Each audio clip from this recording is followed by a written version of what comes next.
A JavaScript skimmer has been targeting payment platforms.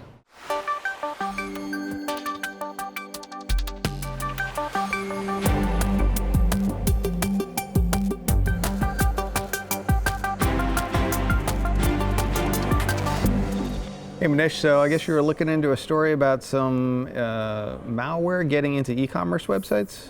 Back in September, Visa's eCommerce threat disruption program identified this new JavaScript skimmer. It's targeting the payment platforms of various websites.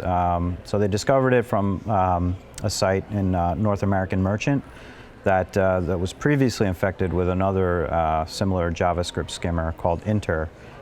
This one is called Pipka, and one of the notable features of it is that it's able to, remove itself from the HTML once of the compromised website after it executes.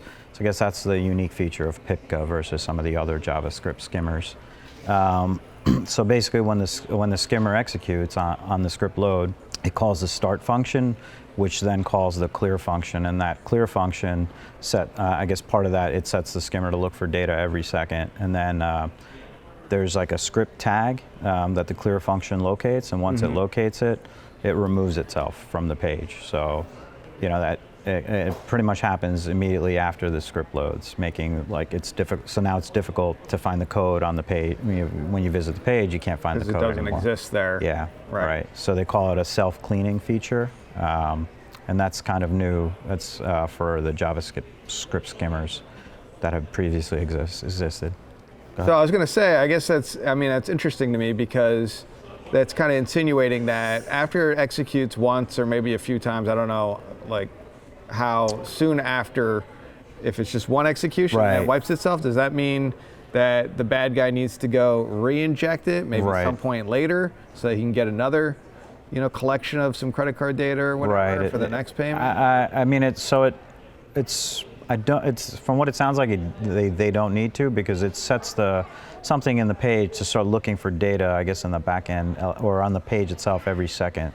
So I'm not exactly sure. They don't really mention what's actually, on the details of what's happening. Okay. But it does say that it's looking for data every second. Once it finds the data, then it, it's basically looking for the typical payment card data.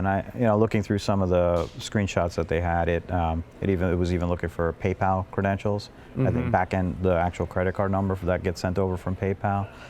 And there seems to be different variations of the malware, I guess, depending on the site itself. So if your site has, a two-step checkout process, where on one you put in your billing and shipping address, and then on the second page you put the actual credit card. So there is a variant that looks for that specific functionality in the site.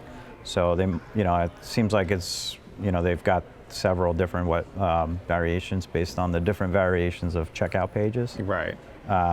Which is interesting.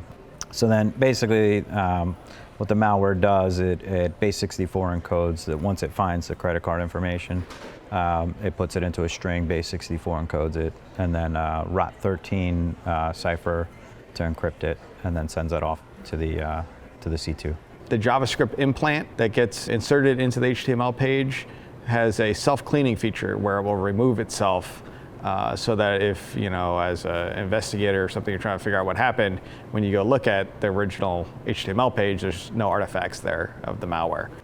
There's not a lot of detail on how it gets onto the system. Right. I'm guessing there must be some sort of, web-based vulnerability or something in the website to begin with.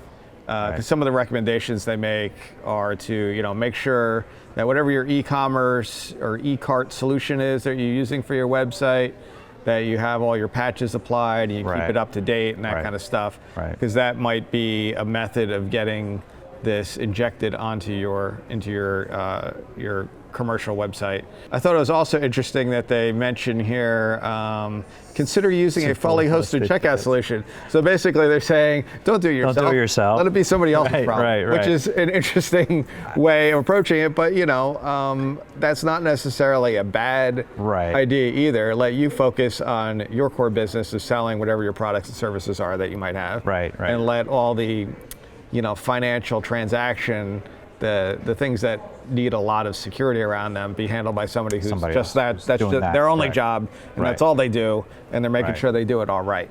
Right, especially if you're like a small or medium-sized business that Right. you don't have the funds and you don't really have the know-how to ensure that your site is protected and that your checkout, and there's a lot of other, details that go along with that, making sure that you're not storing that information for longer than you need it, and there's other Right. liabilities that It doesn't get logged somewhere, on your website that you don't realize, like maybe in a web logs for some reason that you're not, auditing yourself. So unless you're really, like you said, if you're a small, the medium-sized, especially the small ones, you might not have a lot of knowledge or expertise in knowing all the artifacts left behind by some e-commerce solution that you might be using on your local website, especially if you're a small thing.